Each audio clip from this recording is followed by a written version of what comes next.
Welcome, everyone, to Caster Calls episode 27 now, actually. So I am here with Axeltoss, who is actually one of the guys who really helped me actually become, I guess, a figure in esports as well, all the way back in 2011, I think, doing all the MLG stuff. He was pretty active, reaching out to some of the community broadcasters.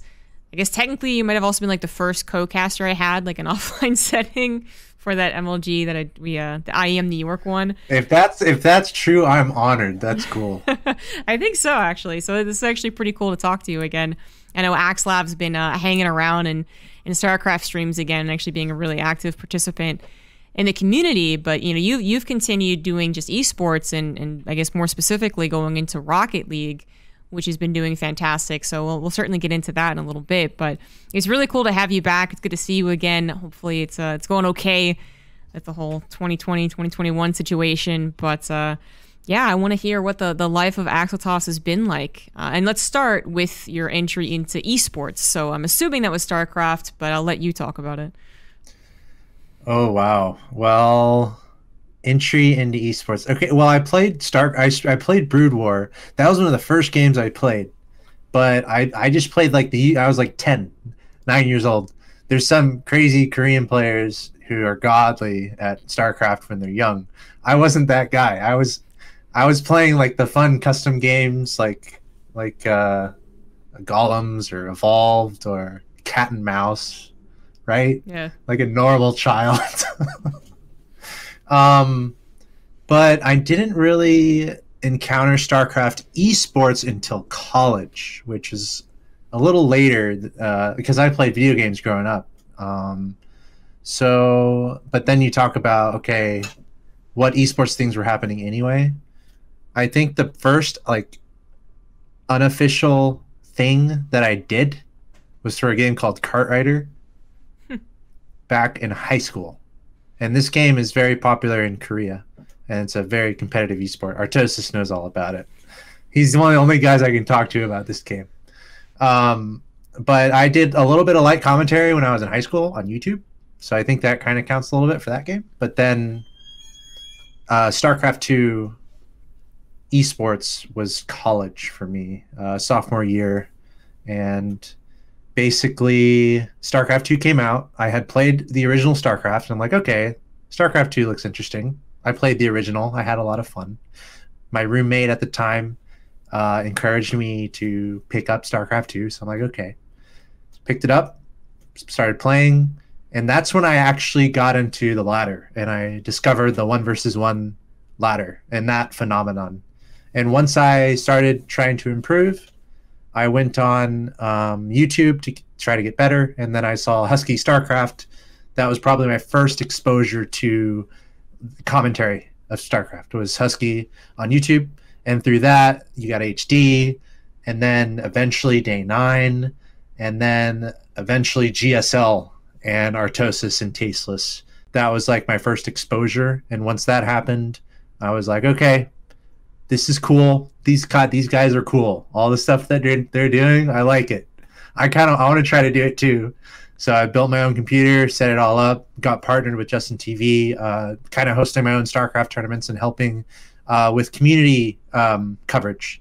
Because at the time, all these premier tournament organizers, they needed people to cover their events. DreamHack, ESL, MLG, so on and so forth.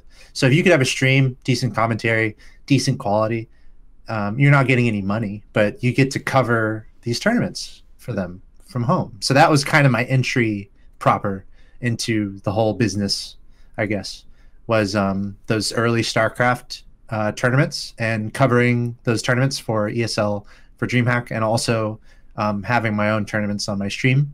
And through that, I got partnered in, I believe it was 2011, Twitch, and partnered with YouTube. So was able to kind of set up an engine there.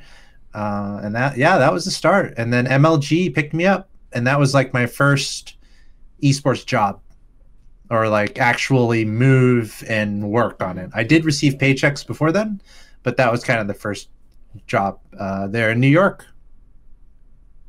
So when MLG picked you up, I mean, did did you do anything in particular to make them reach out to you, or were you just someone that was available and they emailed you out of the blue?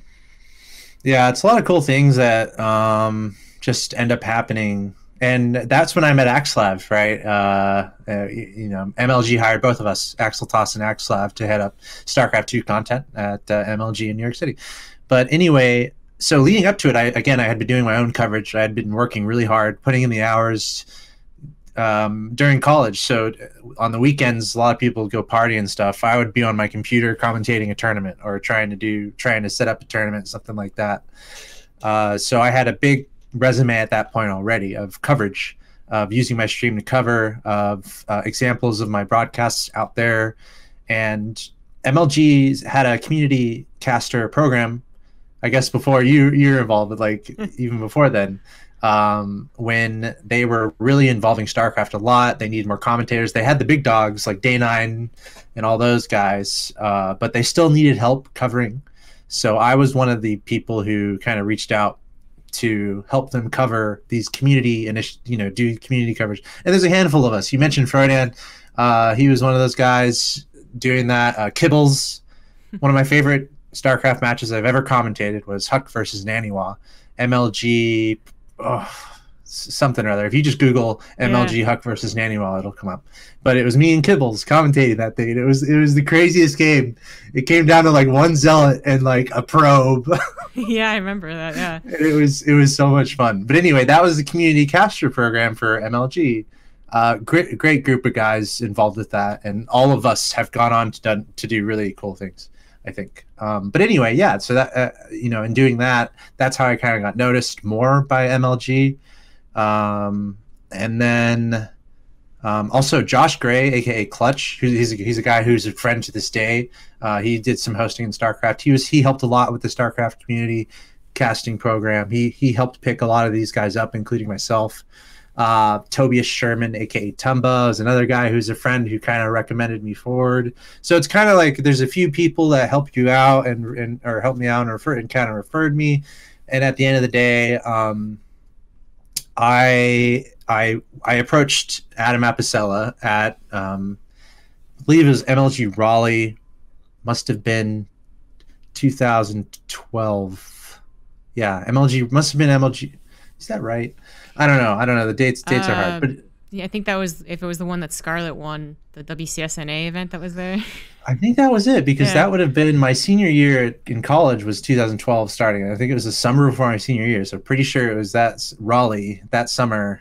Anyway, that's where they had some of us out to commentate. So we've been doing a lot of work online. That's when they had some of us out. Flew us out there, again, not really getting paid, but getting flown out and getting a place to stay. And my place to stay, usually it's like 4 people to a room, so you're like sharing a bed with someone. But anyway, you gotta do what you gotta do. I had to share a bed with Golden Boy. It's one of the better stories. In the middle of the night, he knocked me off. Like, he kept edging over on the bed, I guess not realizing someone else was there unconsciously. And eventually I was like, I had like a few inches of my own on the very end. And I'm like, you know what? Let's just go to the ground. So I just just accept it. Yeah, accepted my fate there. And kind of just rolled onto the ground. Anyway, but that was one of the. That might have been Raleigh there at MLG, because Golden Boy was doing like fighting games or something, and he was also hired in that way. But anyway, I was deciding also between, first of all, finishing school, because this was leading up to my senior year. And I was there's an opportunity for Pro League in Korea. Apparently, I think that's when Rapid or whomever. It was Wolf and Valdez, and I think perhaps. a little bit of Doa. I think actually Monte might have also. He right. Like that so that offer was out there for a few folks, and I think some people went, and I was deciding between that, and then I was talking to Adam Apicella about it, and Adam said, "You know what? Don't do that. Come to New York." So he said that to me at Raleigh after I did all the community commentary. I went up to him and I was like, "Hey man, just want to say thank you, appreciate you having me involved here." And I told him about the Korea gig, and that's when he said that. And so I went back home, had a call with a couple other cool people, Ryan Thompson, Chris Puckett, some of the early guys there at MLG, and they just brought me on. So it's kind of a combination of things. Just a lot of the legwork I'd done in the scene. I was kind of known in the space ish as an up and comer, and I had helped them a lot with some of the initiatives they had going on. And I was decent at the job, I think. Must have been at least somewhat decent to get right the job of other people. Right. So it's usually a mixture of things, isn't it? A bit of luck, a bit of hard work, right place, right time. Being actually available to do stuff is a pretty big portion to a lot of these stories.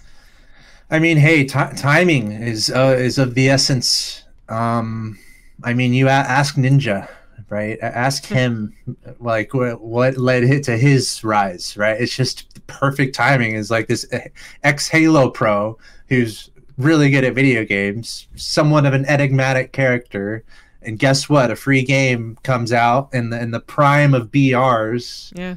Where it's actually done well in the prime of kind of microtransactions working out on free-to-play games, and also with like the internet getting better and more people playing games and different platforms being allowed to be used for these games. It's just that was all timing for Ninja in his moment to really latch onto that and become an international superstar. So those things happen in life, and you kind of have to be patient and look for. It's almost like in StarCraft, timings, right, where you kind of look out for those opportunities, and you kind of hope it works out. I mean, I'll be honest. I've had so many things not work out, so many things that have looked really cool, and it's like, oh my gosh, and it just hasn't worked out. So, for every one that doesn't, hopefully you have one that does work out. So I would say it was just, timing in the moment for me specifically. And it's happened a few times in my career, just kind of things working out. You don't necessarily expect it. You just have to do all the right things to try to put yourself in a nice position to be ready when opportunities do pop up. Yeah, absolutely. And if you're working hard enough, they should. And if you're in the right space, I guess. Mm-hmm. So you go to MLG, you're doing the one of the, I guess, long-running forms of StarCraft 2 content, which is like not just a weekend event. You've actually go in there kind of on a, what it was akin to a more normal job, I suppose, and working with Axslav for basically every single one of the episodes, or whatever you want to call it, broadcasts. And then at some point, I mean, this was back during like really the heyday of StarCraft 2. It was NASL was also happening. We did still have MLGs plus IEMs plus Stream Hacks plus Red Bulls. IPL. Yeah, IPLs were still happening. Yeah, and then all the other stuff that goes along with it too. So there is a lot of people still in the scene, and you're kind of making a name for yourself as a duo, but eventually you guys, I actually don't know what's going to happen, what would happen, so I'm going to allow you to tell the story, but eventually you both moved on. MLG didn't want to do StarCraft anymore, want to do the specific broadcast anymore, or what have you, and then you had to move on to other things. So what did happen there, and what did that feel like? First of all, shout out to Axslav. What a guy. I think he's at E-League right now, isn't he? No, he's actually not there anymore. Okay, I'll have to catch up with him. Yeah. I haven't caught up with him in a while, but shout out to him. Yeah, so we were brought into MLG, mostly focused on StarCraft. We had the opportunity to travel to China for the BattleNet World Championship in, I believe it was must have been God, dates again, Jesus, 2013. Yeah, it must have been, which was really cool. There's a funny story there where it was kind of last minute ish. They're like, let's bring in Axeltoss and Axslav from MLG, and we were thrilled. But you need a visa to go to China. You need some very specific paperwork. You gotta go to the Chinese embassy. Blah blah blah blah. We didn't have that much time to do it, and it was a time when there was a storm in New York or something, and the power went out. And the office for New York for MLG office on the 32nd floor of a building. And when the power's out, the elevator doesn't work. And we had some important paperwork that we needed very quickly that was in the office to be able to go to China for this gig while the power's out. So we had to hike up 32 flights of stairs to get that important paperwork for this trip to China anyway. That was just an interesting side story there. But yeah, we were able to work on some of the first renditions of the World Championship Series. Is that what it's called? WCS? Yeah, that's what it was called. Right? Yeah, StarCraft WCS. I'm getting that right. Yeah. So we were able to work on the first couple renditions of that, which is great. I don't know all this stuff behind the scenes. I was just a broadcaster at the time. So you're asking me this question, by the way. So, and I just want to say up front, I don't know absolutely what happened. I can only guess and speculate somewhat, make very educated guesses. So, we had a lot of StarCraft things we were working on. NASL was doing their thing. A lot of people were doing their thing. And then from what I presume, there was some sort of partnership in place for WCS and MLG, right? Because we were working on the first season and the second season, that was in our studio. I got to host. That was awesome. I got to host the first WCS out of the MLG studio on the 32nd floor with New York City in the background. A ton of fun. But and as you said, we were doing some other fun stuff that I'm proud of, some community initiatives, getting the community involved, doing some really weird formats, free-for-alls with pros, really crazy fun stuff that I think a lot of people really did appreciate. So we had some of that after-hours stuff. But so why would StarCraft go away? So, the theory there is WCS, and this is kind of an esports thing too, is how does a developer handle their league? How do they produce it? How do they outsource what? Who works on what? How do they want to grow whatever's happening? Esports is very community oriented. How do you kind of nurture what is already happening and work that into your strategy? These are all the questions that these developers are asking and trying to figure out right now. No different with Blizzard at this time. So the theory there is that they're trying to figure out how they're going to navigate esports. They've got this partnership with MLG. And then I believe either NASL started doing stuff or they decided to bring it in-house. So my best guess is something like that happened where Blizzard either just wanted to bring it in-house, or, I would love to hear the actual answer from whomever would know. I'm sure someone out there knows. Again, I'm just guessing, but that would be my best guess is basically Blizzard, these game developers have different strategies for how they're going to approach esports. Right now, we're seeing the really cool partnership that they're now doing with ESL and DreamHack, right? And I kind of think about, man, why couldn't they have done that when MLG was still there? Like, that could have been MLG, DreamHack, and ESL way back in the day, right? So it's like these strategical decisions by these massive companies. They're just trying to figure out what they want to do. So I think us halting StarCraft had a lot to do with that. MLG maybe moving away a little bit from it, and maybe they had some sort of partnership in place with Blizzard that was now either dissolved or just changing course because Blizzard started bringing stuff more in-house. WCS went away from MLG, and I think that's probably why we weren't as involved anymore from there. That makes a lot of sense. Yeah, I hear... That's my best guess, I hear, people have talked about, like Nate's talked about it, Roddy's talked a little bit about their work at NASL and kind of even some of the tensions between NASL and ESL back in the day. There definitely was a lot of that, you got to try and clamor and actually pitch to Blizzard, like, hey, we can take care of your product.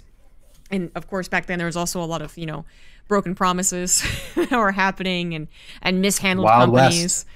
West. So exactly, the Wild West. So it certainly was a lot of that type of stuff. Eventually it felt like everything. I mean, hey, everyone's, all these developers, they're still trying to figure it out. Right. Yeah. We see this really cool.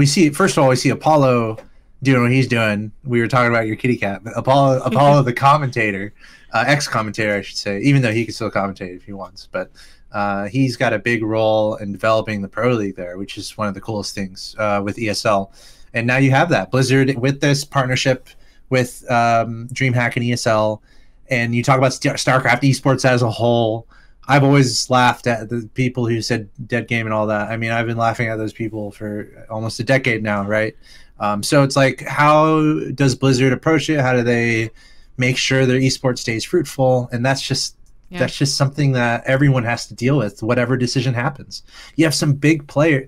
The video game industry is huge, right? I mean, it's 4 times bigger than the movie industry, right? It's massive. So you have really big decisions being made by these really big companies that are going to have trickle-down effects on everyone involved in that ecosystem. So you're just along for the ride, and you're trying to catch the waves and hope that they go in your direction. But that all being said, this does sound really cool, this partnership with DreamHack and ESL. I feel like that's one of the more elegant ways to approach, developing these leagues as a developer, is really try to utilize some of the existing efforts from the community and these grassroots initiatives that happen, really try to supplement that and I guess, take advantage of these partnerships that are out there. Mm-hmm. So I think there was a partnership with MLG and Blizzard, but then it just kind of faded away. And Right. that's why me and Nick went elsewhere.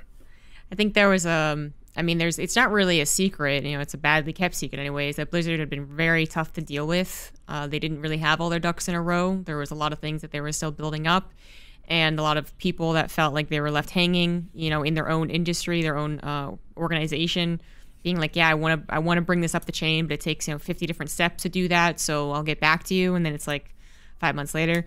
There's been a lot of disorganization as Blizzard and, as you said, like general esports and video game companies have tried to approach things as best as possible. And I certainly think that Blizzard has failed us more over the years than actually cared, as their focus not only went from different types of organizations, tournaments rather, but also there's their own different games, right? They wanted to hop into doing Heroes of the Storm, experimented there. Now they're doing Overwatch League, which obviously is a big experiment. Hopefully, with all the knowledge attained, it would have been successful. Who knows if it actually is, but that's a whole other topic. So it is just kind of riding the wave as a commentator and trying to make sure that you have the ability to latch on to something else if all of a sudden just like the company you work for or the developer that makes your game just doesn't care anymore. So that's where you found yourself, maybe pretty abruptly.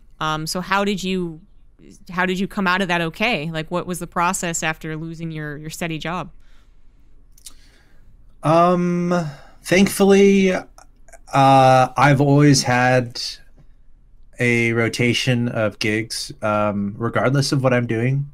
And that applies with when I was at MLG. I still had other stuff I was kind of doing as a commentator. That's kind of just how it is in the space. If you're trying to be a commentator or broadcast person, you always have to have something going on, or always try to.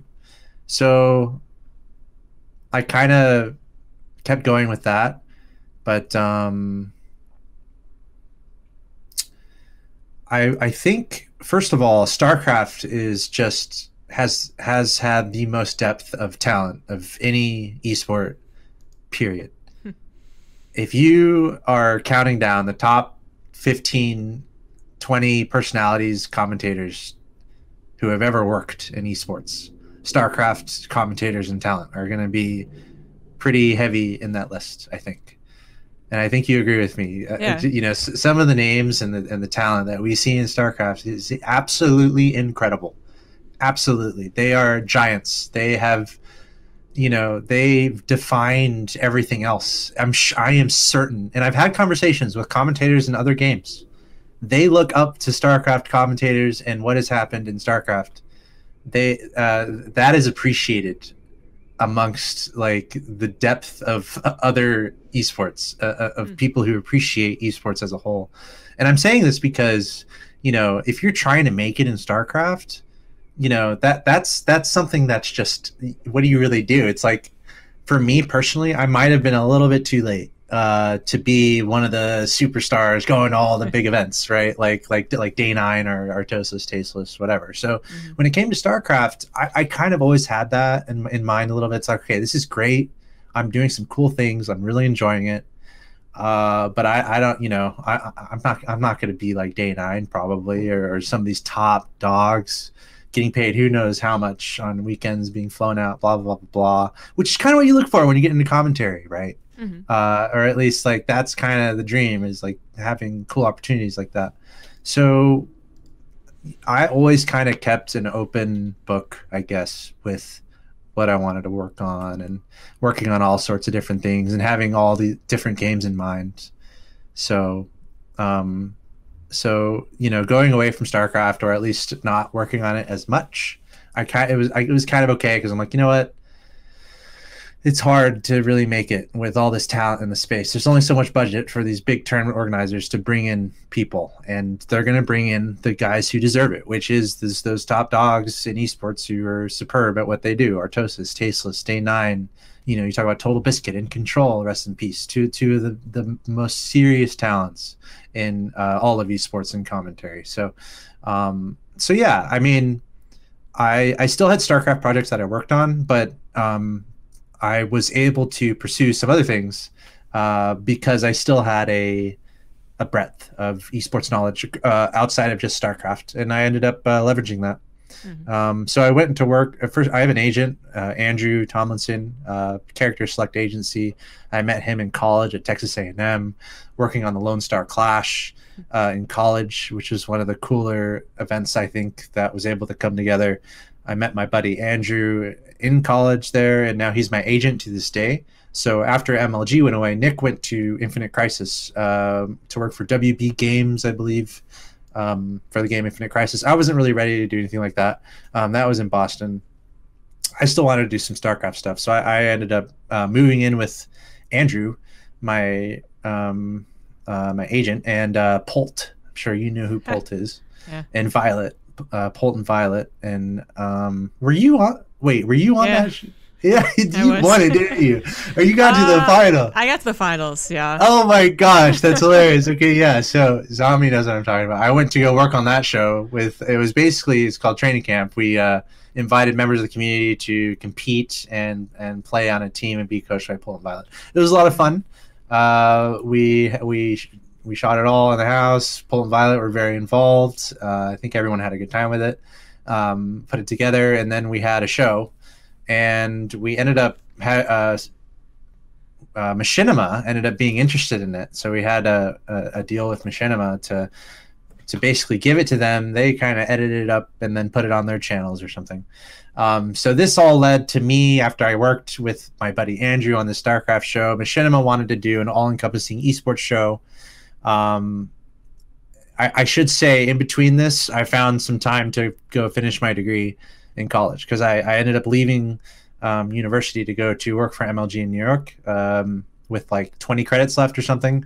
So I took like 4 or 5 months to get my 5 months and I guess 7 months, a semester and a summer basically, to finish my degree, communication major, journalism minor at Texas A&M University. So after I did that, the show was being sold to Machinima. So Machinima wanted to do an esports show, all-encompassing esports show. They had a partnership with Verizon. They wanted to do something for a mobile app. So Verizon comes in, has a bunch of money to do this show. So they hire me to kind of basically do it. What's the show going to be like? It was called Inside Esports. We had a really cool crew of talent, experts in various video games, and we made some pretty cool things. And then alongside that, I had a Sirius XM radio show of the same nature, all-encompassing esports radio show for Sirius XM, 1 hour every day, Monday through Friday. So yeah, I mean, I kind of went from StarCraft and then kind of did everything. And I think for me, that was pretty important, because I did a lot of other games at MLG as well, like PlanetSide, Call of Duty, Halo, Infinite Crisis, and more. And it's like, as a commentator, the more you do, it's almost better if you can handle it. It leverages your skills. It helps you become more skilled if you're able to handle it.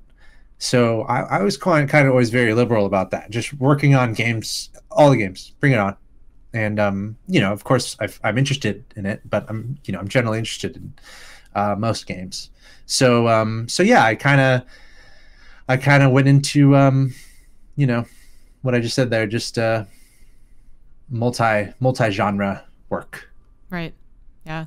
Well, it sounds like you were pretty prepped for it. And that's fantastic. And then, I mean, as far as I know, I basically like blinked after MLG was done with StarCraft, and then suddenly years later, I'm seeing Axeltoss directly in front of me, actually did DreamHack Montreal on the other side of the behind all the woodwork and the frames and whatever. As we did StarCraft, you were hosting a Rocket League tournament, and I was like, that's right, that's what he was doing. Which one was that? I'm pretty sure it was Montreal. There's one in Germany too, Leipzig. I remember being able to hang out with I mean, that's so cool when that happens, being able to hang out with I would go over to the other stage. It's like Rotterdam and Todd are there, like, "What's up, guys?" And they're like, "Whoa, dude!" Dude. It happened at Leipzig as well. I don't remember why I remember Montreal so much, but yeah, maybe it was Leipzig then. I was in Germany, so were you there? You were there too? Yeah. Wow, that's crazy. Yeah, I remember seeing you. and just being like, oh, that's right. I kind of heard that you were doing Rocket League. So how did that come to be? Did that just was a game that drew your interest and then just kind of the right so time? I mean, first of all, as I said, kind of working on all the games, and I think for you also, Jessica, we're kind of, we have to have the radar open. I mean, because first of all, a game might come out that you're really into. And you better bet you're going to be ready to jump on and do stuff with that, right? Whatever game it might be. And that applies to me also. I have some games that are my favorite, and I have games that I'm looking out for. But as a commentator, we're always kind of evaluating the space, evaluating esports, what's going to happen, what games are going to get big. And I have my own theories and philosophies on all that, from where we have been, where we are, and where we will be. So I'm always thinking about that. And I love StarCraft to this day. 100%, absolutely adore it. My handle's Axeltoss, for God's sake. Toss comes from Protoss, right? So I mean, I play random now. I played a ladder game today to prepare for this podcast. It was actually intense. It was Terran versus Terran. I went random, and the guy went Battlecruiser Rush. Oh God. I just made Marines and I beat him, so it was okay. But anyway, I love StarCraft, and that was something that was, and I'm sure everyone sees it, where the StarCraft Reddit community, first of all, or any kind of StarCraft community, is kind of very bipolar. It's kind of like self-confusing harm, like in Pokemon. It always hurts itself in its confusion, right? Like the community for StarCraft has kind of always been like that, kind of just hurting itself in its confusion. I mean, a lot of people got canceled in StarCraft. I mean, one of the most rigid communities. Very hard to kind of please them, I guess, or what have you.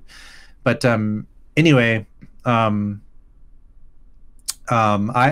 me, that's kind of hard too, and like that, either they like you or they don't, and so that was kind of hard. Either they love you or they don't. So as I said earlier, with just the depth chart in StarCraft, it was always kind of hard to get past that in StarCraft a little bit. But that all being said, what I'm trying to get to is that I kind of, in an ideal world, I'm like Artosis and Tasteless, and I'm working on StarCraft, and it's cool. But I had to kind of make a decision. It's like, no, it's hard. Unless you're a top dog, that's so hard to do. It is so hard. You can't do it unless you're Tasteless, Artosis, Stane, the top 5 to 10. Mr. Bitter, Rotterdam, Todd, right? Like unless you're one of those guys, it is so difficult to like make a living or to get paid so you have to do other things. There's no other option.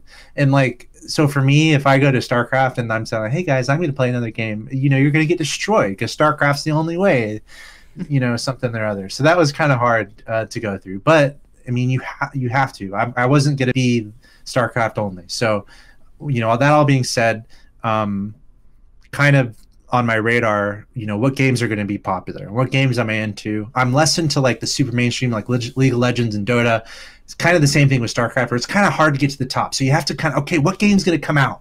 What am I into? So that radar is always going. And I have ideas of games that I want to be involved with. So Rocket League came out, and I was super interested in that from the start. And it's very easy to understand, I think, when you think about it, why it would be successful. First of all, now that it's free to play also, which is very important for lots of games. But Rocket League, very easy to get into, but very difficult to master. And I think StarCraft is very similar. The skill ceiling, super high skill ceiling, very difficult to be one of the best in the world, which allows for a very fruitful esports landscape. StarCraft has the highest skill ceiling of all the games, probably one of the highest skill ceiling games. That's why it's so attractive as an esport. Rocket League, when I saw it, that's kind of what I felt. And StarCraft's more about APM, macro, micro, long-term decision making. Rocket League is not that. Rocket League is very physics based. It's very pure physics skill, which is very attractive to me. You give StarCraft very high skill ceiling in its own ways. Rocket League, very physics based, but incredibly high skill ceiling to master those physics. So 3v3, very easy format, 5-minute games. all these kind of add up, and a lot of other games have different attributes that make them really good. And I have my favorites. So anyway, I was very in tune with Rocket League from the start, and I was working on Inside Esports for Machinima in Burbank, California. I'm sure you've been to Burbank a few times. Really cool city. If you have to go to LA, don't. But if you have to, go to Burbank. Burbank's cool. And if you're getting a flight, fly into Burbank. Don't mess with LAX. Stay as far away as you can from LAX. If you're going to LA, don't go to LA. Go to Burbank. Fly into Burbank. Burbank's cool. Anyway, the Machinima show is there across the street from the ESL North America headquarters, which is pretty cool. And I was living kind of 15 minutes away from Burbank, up north, up the 5. So I would drive to go to work at Machinima. And then Golden Boy comes up to me. He's like, "Hey, are you playing Rocket League?" And I'm like, "Yes, I like that game a lot." And he's like, "Okay, do you want to host? Do you want to do a show?" And I'm like, "Yes, I always do. I always want to do shows. What do you got?" And he's like, "Okay, well, I hope it's not a problem because it's in Burbank." And I'm like, "Wait, what?" He's like, "Yeah, so they're Rocket League. They got a studio in Burbank, California. Hopefully it's not." And I'm like, "Alex, Golden Boy, you know, I live in Burbank, that's where I live." So this is one. Remember, I was talking about timings earlier. This is one of those moments. This is crazy, right? Where it just so happened that I was working at Machinima on Inside Esports Monday through Friday. Twitch is coming up with a show for Rocket League. Rocket League wants to start the Rocket League Championship Series. They want to get into esports. They don't know how to do it, so Psyonix is using Twitch to run the show. Golden Boy is working for Twitch at the time. Good friend of mine. He kicked me out of a bed at MLG Raleigh 2012, but we're still friends, so it's fine. And the studio where this was happening ended up being closer to where I was living than my Machinima gig. So it worked out nicely where, look, I'm a guy who has tons of on-camera experience working on StarCraft. I'm good at what I do. I like the game Rocket League. They need a stable host. They need a regular host that has expertise and can speak well on camera and has that experience. And I got all that. I got all that experience. And of course, I'm into it. Anytime you have the opportunity to help build something that you think has a lot of potential, you got to take it. And I love that. And I love doing that. So, I ended up doing Machinima Monday through Friday. And then on Saturday and Sunday, I would do RLCS, 6 a.m. call time on Saturday, Sunday. And then I had, my Monday through Friday gig. So it was 7 day a week thing, but the money was good and I was having the time of my life.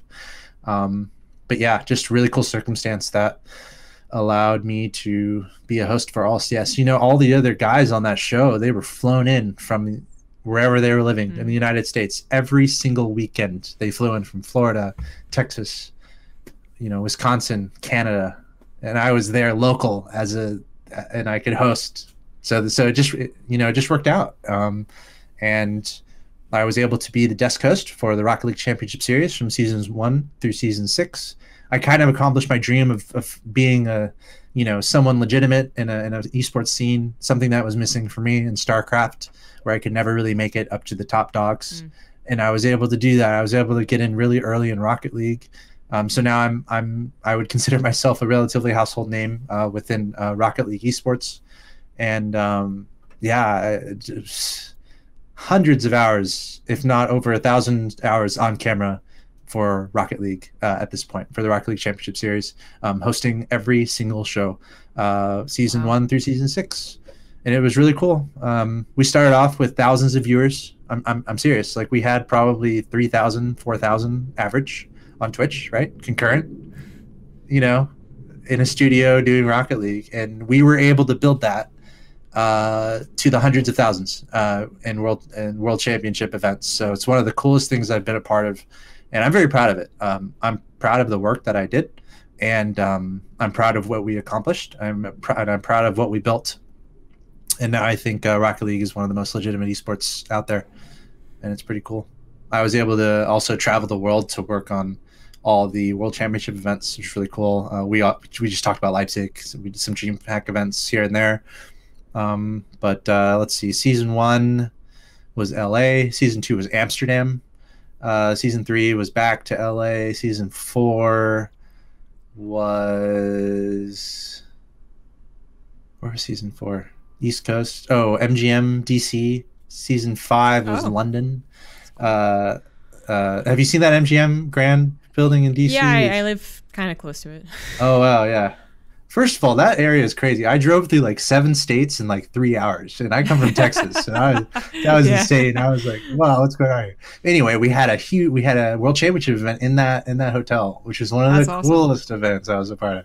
Yeah. I got to stay in like one of the nicest rooms in that place.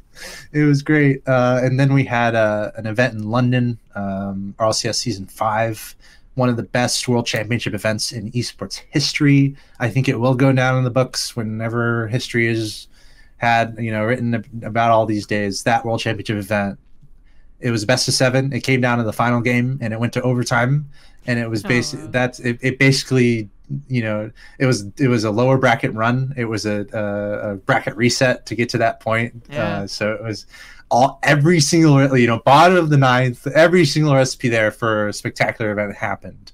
So I won't spoil what happened, but that one was one of the best events I've ever been a part of. And then season 6 of RLCS World Championship was in Las Vegas. So I was able to do all that. Lots of fun. Yeah, good times. Wow.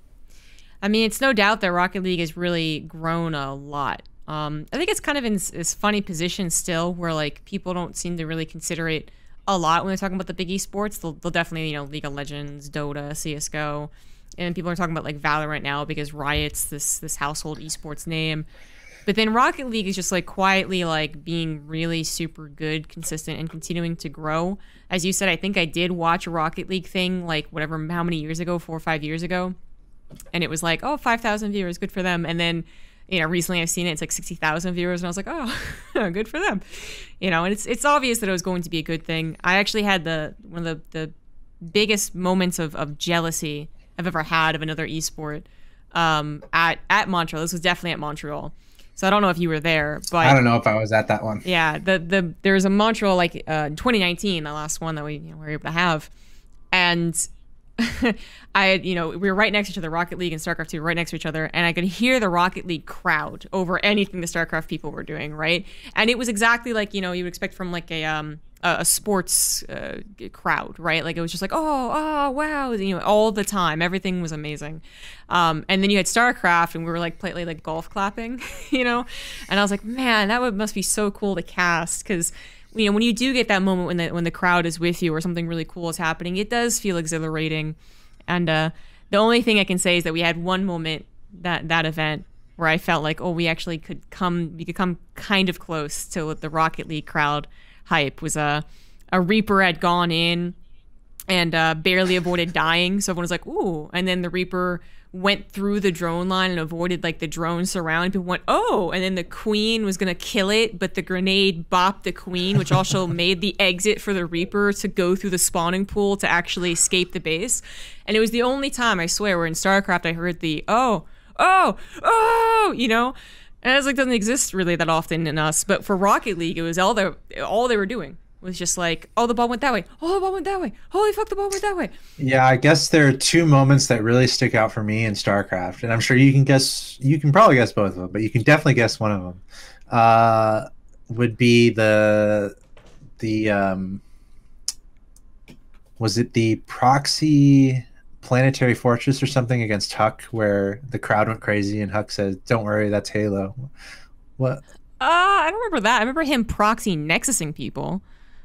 Right, was that what it was? It was something so, that yeah. Huck did. Oh God, I should remember. But that's where the crowd was super involved. One of the early MLG days. One of the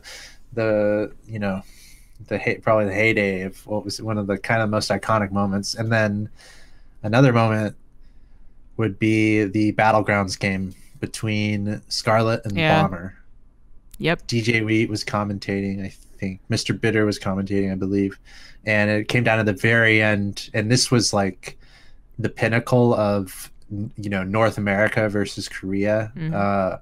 It was a time when we're like, okay, who's going to stand up to these crazy good Korean players? And then here comes Scarlet, North American sweetheart, coming in and destroying these players, and it all led up to this match between her and Bomber, the legendary Terran from Korea.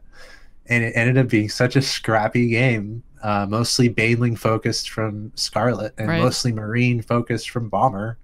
And it became this war of attrition, trading Banelings and Marines back and forth. And it's so scrappy. And you're like, who the heck is going to win this game? And then there was a moment where Scarlet burrowed like 5 Banelings or 6. And this is the very war, which like every unit is so important. So Bomber has this like innocent group of like 25 Marines just walking walks over this ramp, and the entire audience is like, whoa, all at once. And then boop, the Banelings come up, destroy the entire army. The Zerg swarm goes in there, and Scarlet wins the game, and the crowd went wild. So yeah, those moments do happen. But I will say, for me, honestly, a dream come true. I mean, come on. I'm working on a Rocket League, like speaking towards Leipzig, working on a Rocket League event, and then I get to walk on over backstage to see some of my friends working on StarCraft. Like, that is one of the coolest things. And I guess, the dream would be get hired by both somehow. Let's bring in Axeltoss. Come on, Adabz. Come on, DreamHack. Get Axeltoss. He can work on both. Have him do a little Rocket League hosting, and then have him do an interview or something with StarCraft. Get to hang out with you. Hang out with the StarCraft. Adabz hasn't worked with or been in charge of us, I guess, for a while. Oh, hey, Yoka? Yeah. Okay, that's easy. Okay, Yoka's easy. Yeah. That is the dream, but you're right. StarCraft's always been more insular, and we've always had our claws in people. I think it's gotten better, honestly, just as more and more people have had to move on, right? Like, and diversify a little bit, which is really going to be a huge point of talk very soon, actually. Because, basically 2 years from now, a year and a half, maybe, whatever, is going to be the whole end of the deal with the EPT and Blizzard. But that's a whole other topic. The point is, like, you want to diversify in esports, basically. And I guess that more important point to bring up is that, that's happening in Valorant, where, you have a lot of people amongst the first-person shooter genre having to mix and match. And then people actually, the fans came forward and were like, you're not born in Valorant. What are you doing here? Go back to CSGO, go back to PUBG. And of course they had to make a statement being like, what do you guys expect? Like, we can't just do one esport. It's not feasible. It's not possible. Which unfortunately is pretty much the truth. I know Rocket League's doing fantastic, and it's awesome that you're so integral. But, you've said it, you have your eyes on a lot of other things. Your radar's constantly going. And that's just the truth of it. So, but it can be really hard when you don't have even the right genre, right? So I don't know what Rocket League would be under genre-wise. Sports cars, I don't know. Action, something sport. Or another. Yeah, but it's very unique, right? Yeah. Have you ever felt that you've pinned yourself in too much to the genres, or are you totally ready and accepting of any first-person shooter gig? Well, sure. I mean, this gets into kind of philosophy, right?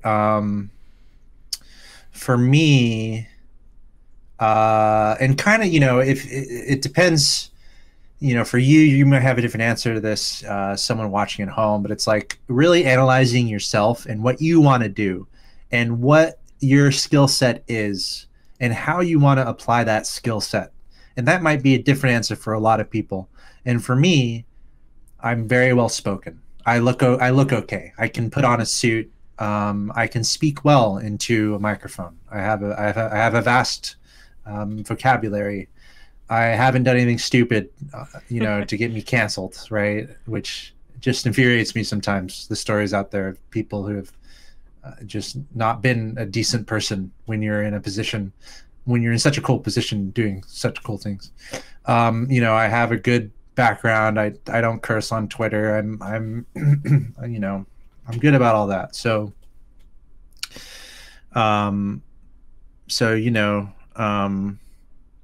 for me, I kind of working on one game and doing well on it is great. And that is a part of the strategy. But at the same time, I want to be able to do anything because Jessica, we don't know what's going to be popular me and you. We don't.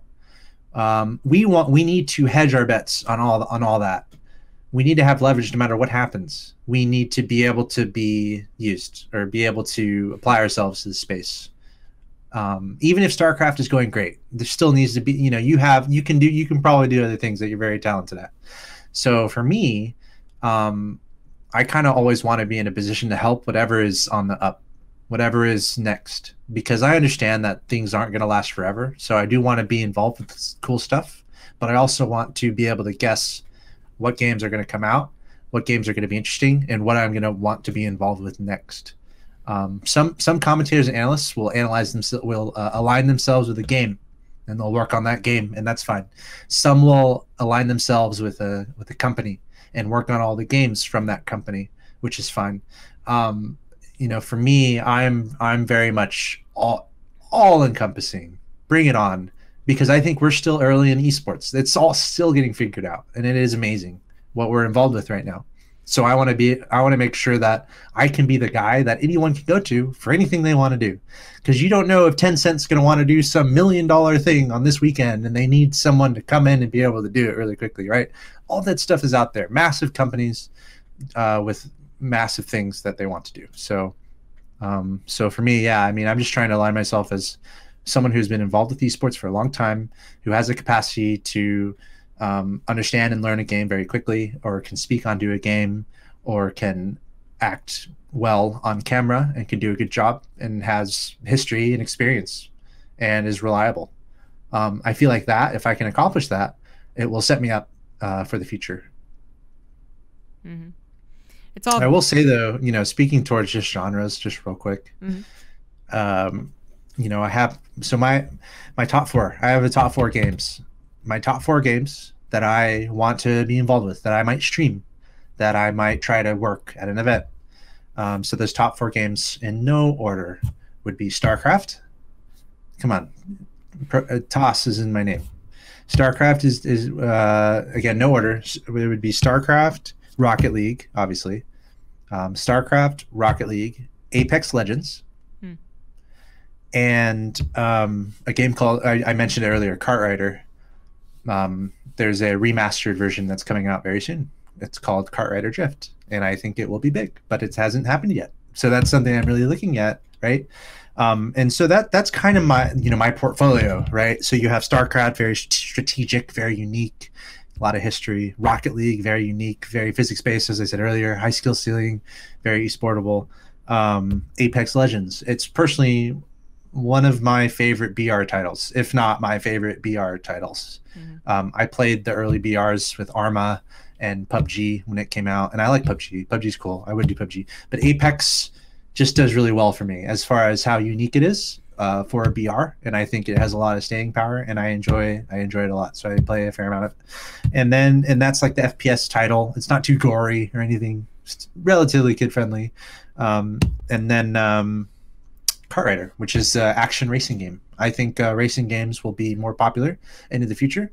I think we're seeing it already a little bit. Some of the more standard simulation racing titles, like Forza, Gran Turismo, or whatever, we're seeing a lot of sim race. That's what we're seeing on like broadcast TV. They're getting the race car drivers in the pandemic playing as racing in these sim games, which is pretty cool. So, but what I'm more interested in is arcade racing. So not realistic racing, which not necessarily Mario Kart. Mario Kart is item based, and we don't like items in esports. We don't like RNG, right? We don't like RNG. So that's what's wrong with Mario Kart and why it's gonna. I mean, it can still work but it won't hit that genuine note that we hit with StarCraft and Rocket League. But Kartrider is it's drift based. So, and it's nothing like real life. It's not sim. It's not a sim racer. It's an arcade racer. The way I describe it is, imagine a child scribbling on a whiteboard. That's the track that you have to take the cart around. That's the skill ceiling in this game, is like the crazy tracks. But then again, it's huge in Korea. If you search, Korean esports Kartrider, thousands of results will come out, millions of views on these videos. But they're using keyboard. These professionals, they're going around the track drifting. And when you drift, you get nitrous, so you go faster. So you're constantly drifting the entire way. and it's pretty insane, and it's really fun to watch, and it hasn't come out yet. So it's like that's one of the games I'm looking at. It's like, look, they're probably going to want to put up together some global circuit. They're probably going to try to do esports, but they need to launch this game, Kart Rider Drift. They're going to launch it globally. Historically, it has only been launched in Korea, but this is the first time they're really making a global effort for a Kart Rider title. So again, I look at all this stuff to just see, you know, what games are going to come out that's going to be good, what do I want to be involved with, what would I have passion about. So yeah, it's just kind of there's a bit of work there, just constantly having, again, that radar going, looking for the games that you're interested in and what you want to get into next. And those are my top 4 right now. It might change, might add 1, might add 2, but you know, kind of a side note, you know, career goal, I think, you know, international events are going to be much bigger in the future. Bringing together different countries to compete, right? And you have some huge names behind these events. Alibaba, WESG, right? That WESG is Alibaba's tournament. Alibaba, look up what Alibaba is if you don't know what Alibaba is. Obviously, biggest e-commerce company in the world, and they're running this WESG tournament, which gives out hundreds of thousands of dollars to video game competitors, and they need commentators and hosts. So that's like, okay, sure, that's cool. Tencent, right? Alibaba, Tencent, Microsoft, Google, Amazon. These are the biggest companies in the world, and they are all going to be potentially working on massive global events. And a lot of these events are going to be international. So for me, like, the career goal is like, you know, hosting at the Olympics, right? Like, you know, for you, maybe commentating or, you know, just being involved in a show like that, right? An international Olympics event for video games. That would probably be the goal, right? So, you know, you're kind of thinking about that and other international events. Can I be a good host regardless of the circumstances? That would probably be what I'd go for, you know, stage host, desk host. That's probably my element, even though I can do the commentary if I need to on this game or that game, blah, blah, blah. But my prime and my element is probably that desk hosting that I did for Rocket League, right? So if I can align myself to maybe do that for an Olympics show or some international show by Tencent or by Alibaba or by whatever, then that would be pretty cool. So it's kind of like keeping it all open, keeping a finger on the pulse of all these games that are happening, reading as much about all of it as I can, watching as much as I can, having my own ideas and theories about where it's all going to go, and obviously, you know, knowing people, networking as much as possible, and you know, trying to have those right conversations. But yeah, just trying to align myself the right way, and that would probably be the goal at the end of it all, or one of the goals that's out there. It almost sounds like you're an investor and you're studying the market patterns and what to invest in the stock wise. But it's kind of what it is when you want to have your options open. And as a host, you know, the role that you've really built yourself into, even though you can do everything, you know, you're probably going to be thought of first and foremost as a host. You can kind of do that a bit easier. You know, did it just kind of coincidentally end up this way because the host job was what was first offered to you, or did you actually make a conscious effort to continue getting the host job specifically? Well, I think it's one of the coolest roles on the broadcast team. You know, you're effectively the face of the show, and that's fun. You know, the camera comes to you and you're like, hey guys, welcome. And, you know, it's kind of, that's its own nice, unique feel. It's very intensive. It's very difficult, which is fun for me. The hours can be incredibly long, but that can be fun also as the host. You know, you got to be there. You're in every you're in almost every segment. You're kind of always on call. And also it's like, one is kind of, it's a cool role and I like it. And two would be, it might be the most all-encompassing skill to hone in on. If you talk about commentary, which is fine, that's still a bit of a limitation. If you're focused on commentating X game or Y game, and that's it, versus practicing to be a host or trying to refine the hosting position. The host role is very similar across all the games, whereas the commentary role is not similar across all the games. If you're a commentator for StarCraft, you're going to need to study and understand different things if you want to be a commentator for Counter-Strike or any other game. If you're coming in to host a game, that is very much more all-encompassing to what you can work on. So that for me is why I kind of focus on that host role. I feel like I can be more useful overall to whatever game might be out there, rather than, you know, limiting myself to commentary. I mean, at the end of the day, though, it's just more time. I find I have less time to necessarily focus on commentating this game, that game, this game, that game, blah, blah, blah, blah, blah, blah, blah. If I can just be a host, lend that hosting skill to this game, that game, blah, blah, blah, blah, blah. It's a little bit more reasonable than trying to commentate in all those games. Absolutely. It's certainly an easier skill to transfer over to other Right. markets. I mean, you're kind of coming in there purposefully sometimes even. Yeah, not coming with an education. Go ahead. Part of it too is really trying to help esports reach kind of what traditional broadcasts have to offer in a way, right? A personal ambition as a well-spoken person who plays video games. I want people tuning in to be like, wow, these guys are cool. They're playing video games. They're just like us. They're pretty well spoken. So if I can if I can be that guy to kind of help intro a show, speak well, and be like, yeah, I play video games. Video games are awesome. Come on in, join the fun, check it out, kick back, relax, grab some popcorn. If I can be that guy, that's fulfilling to me. And I feel like I that has been it has been a goal of mine, is to help allow the mainstream to get super interested in esports. And if I can help be that person, be one of those people to help get the mainstream interested, that's probably one of the goals that's out there, which leads me to want to host more often.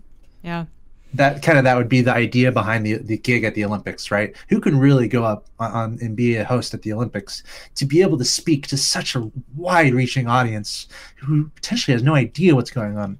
I've kind of prided myself in being able to do that, being able to really bridge that gap and help, kind of speak in a language that everyone can kind of understand and appreciate what's going on. Mm-hmm. So as a host, do you think that you have to have a certain level of knowledge about the game, or is it really more free-flowing than that? I think it depends on the gig. I would say no. You don't need as much as, let's say, a commentator would need, right? Just the commentator probably needs to know the most possible about a game. But I think there's a little bit of flexibility for a host there. That being said, it is better the more you know, right? But if you have the skill set that's there, it's more the job of the host to bring that brilliance out of other people working on the project, right? Each person on a broadcast is going to have their own role, and as a host, your role is to bring out that expertise out of the other people on the broadcast. That's generally how it works. Quick example, like me and Nick at MLG. Nick is a genius, and he's one of my favorite guys. Love that guy. He knows StarCraft. He really does. So kind of the dynamic that we had, I was more of the host. Hey guys, welcome. Mm-hmm. Blah, blah, blah, blah, blah. We're going to have a great time. Kind of hype guy. We're going to have a great time. And also, I'm kind of the interviewer. I'm kind of the question asker to Nick, right? Because Nick is the genius. He's the StarCraft guy through and through. He's, the ex-professional, right? So you have those dynamics on a broadcast also, where, I'm going to fulfill a pretty awesome role by asking the right questions to Nick. And that was kind of mostly the dynamic that we had. That's just how it was. So, technically I didn't need to know as much, but it's my job there to kind of pull that out of whomever I'm with. Yeah. So as someone who's looking to go into a host role, what would you say to them, what to focus on, what to work on, what to practice on? Well, I guess, hosting your own shows from home, something like that, hosting your own, just getting into it at first. That's a good question.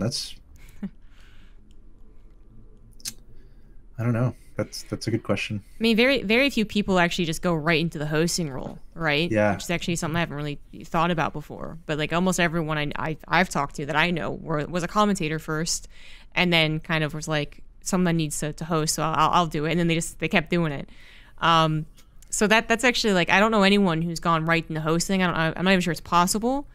I feel like you have to be, because a host, as good as it is as a host to be able to spread yourself out to different games, because you don't need that really specific catered knowledge, The downside is that there's only one host per event a lot of the time. Very few. We're even experimenting with 2 for each event. And usually you're the face for every single broadcast for the entire season, right? So that's the trade-off, right? So it's very unlikely that anyone will even want to say, like, I want to be a host and that's it. That's unlikely. And second of all, if someone said that to me, I'd be like, no, I don't think that's how that works. Like, I wouldn't know what to tell them either. I would say, you have to be a master at public speaking, right? You have to be an absolute master at public speaking, because you are being tasked with, leading the show. You are the face that people see. You have to be ready for that in front of thousands, tens of thousands, potentially hundreds of thousands of people. So, I mean, that's probably one of the first questions is, okay, how comfortable would you feel speaking to 100,000 people or more? Can you put your words together and do a good job with that? And like, how do you practice that? I don't know. Like that's why it's like a hard question. But I guess I can answer like what you're kind of faced with. And I would say, to be a really good public speaker, you have to be able to acquire information pretty quick and be able to go with the flow a lot of the time. I mean, a lot of shows just become unstructured for whatever reason, and you have to be able to carry the conversation along. Good at talking, good at having a conversation. Let's see.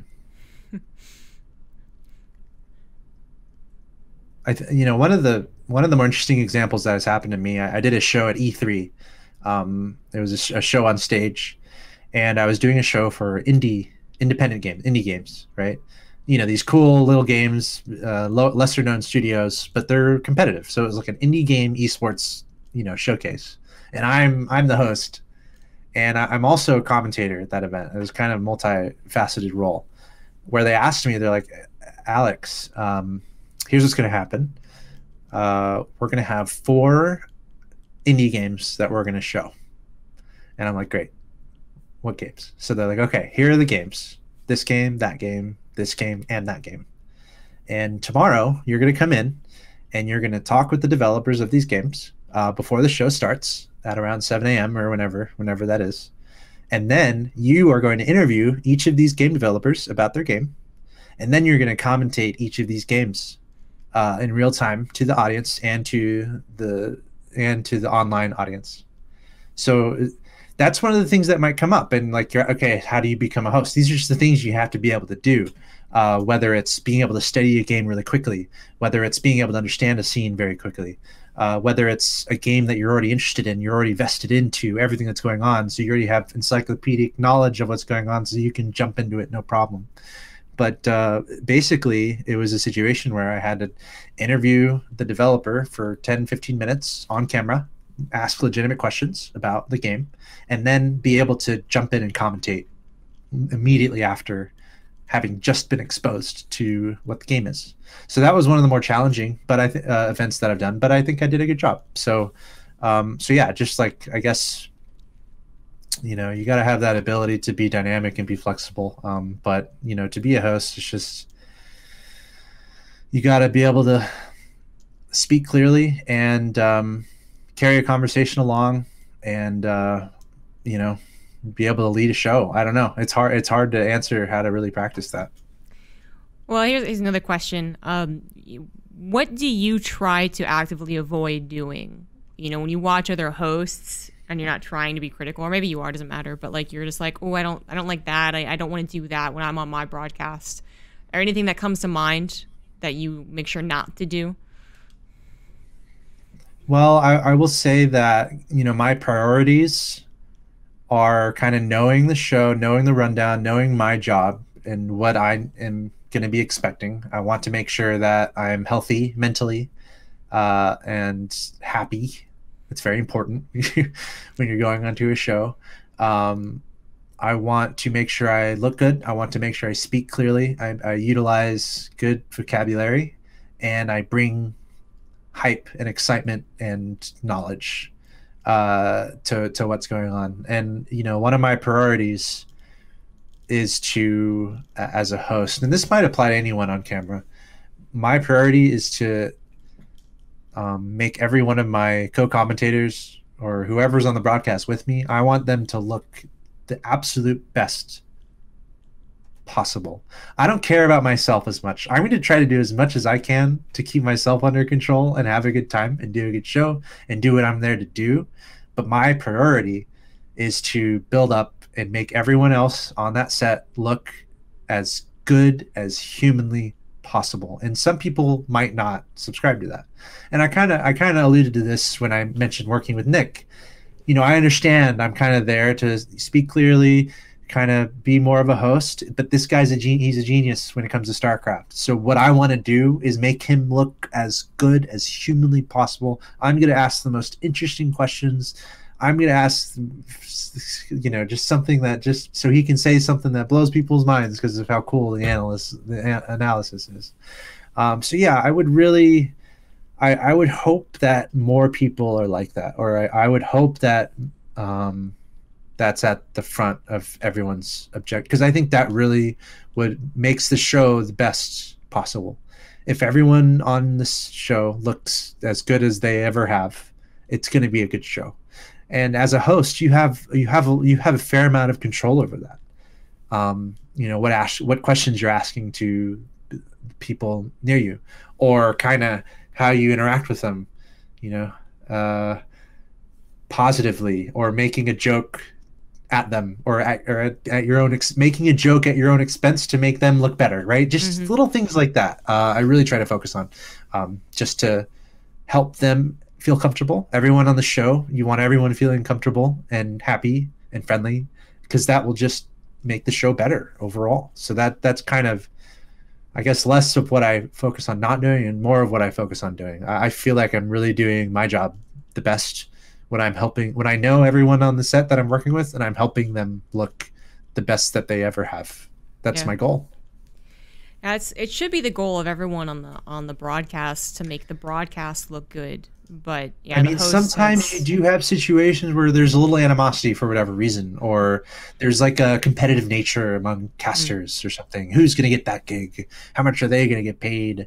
Oh, I want that gig. Oh, I don't want them to look good. I don't think I've ever encountered that. I don't think I've ever encountered too much of that, I would say. You know, I've said what I believe. I want to make everyone look good. I don't care about all that. I don't care who gets ahead.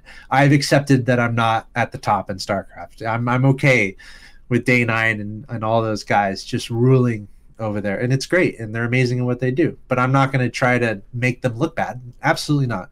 100% for me is just make everyone look good. That's it. Yeah. And in the process, you will make yourself look good as well. Yeah. So it still works out, though. But yeah, you're right. There's sometimes that animosity, absolutely. But I have also never really seen it ever, you know, actually come onto broadcast.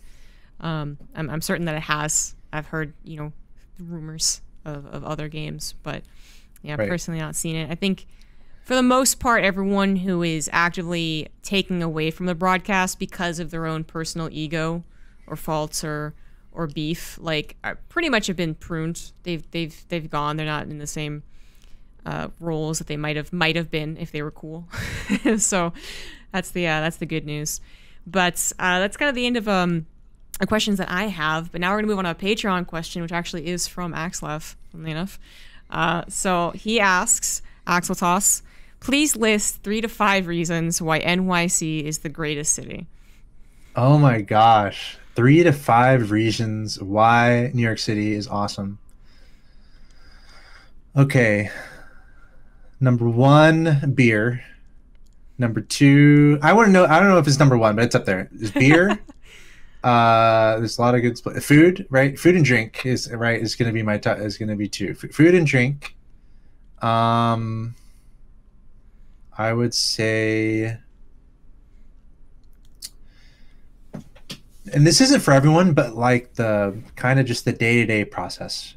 You know, if you're going to New York to visit or to live, you will kind of get in a habit of getting things done on time and everything being pretty structured in what you're doing. And what that turns into is incredible efficiency. New York can be one of the most efficient places to be and to live. So I would say number 3 is kind of the efficiency. that you're able to get into when you're in New York with everything being so close by. He said 3 to 5. I'll give 2 more though.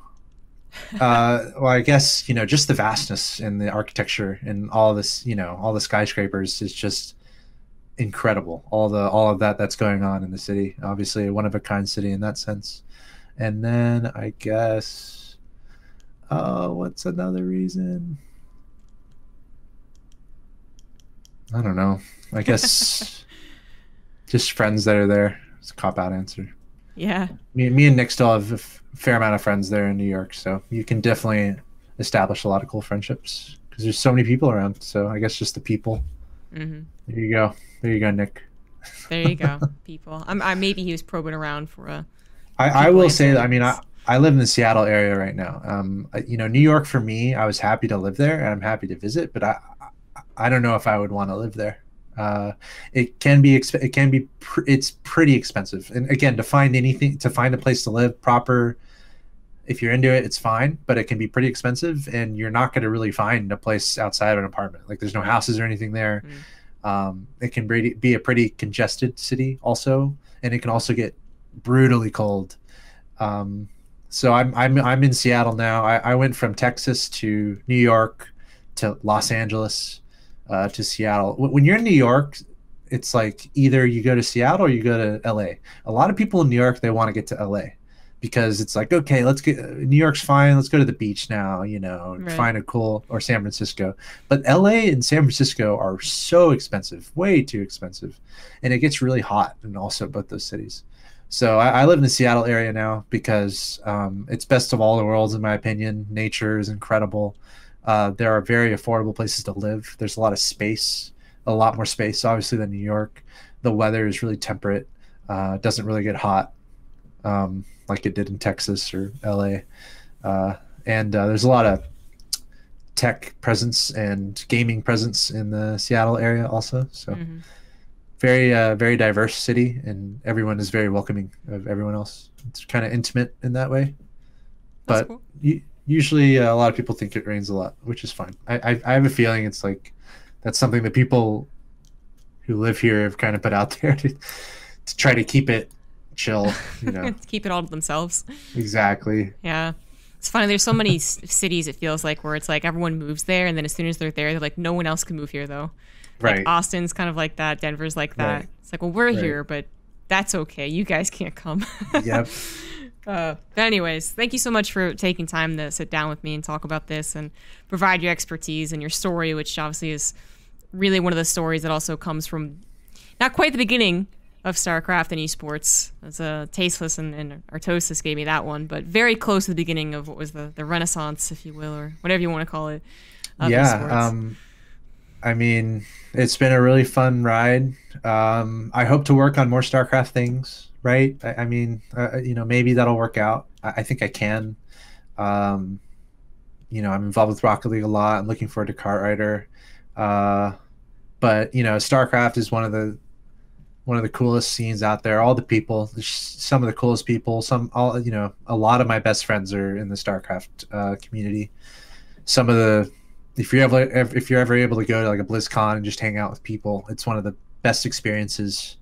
I'm sure a lot of people are missing live events and LAN events. Jessica, I mean, yeah, I'm sure you are. I know I am.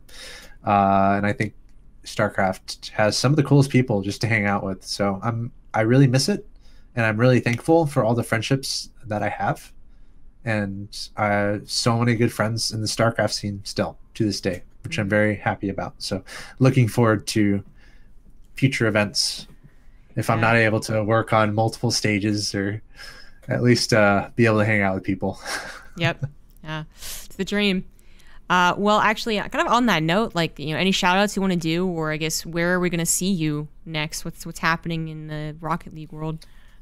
Yeah, I'm still doing Rocket League a little bit. There's a lot going on right now. I'm sure there's a lot going on in video games and esports. It makes you lose your breath a little bit because of everything that's going on. Like, just think about it. League of Legends, Valorant, all these companies and all these things that are happening. So I've had a fair amount of things come my way. Some have not worked out, some have worked out. So I'm I'm kind of in that phase right now, kind of getting my bearings with everything that's going on.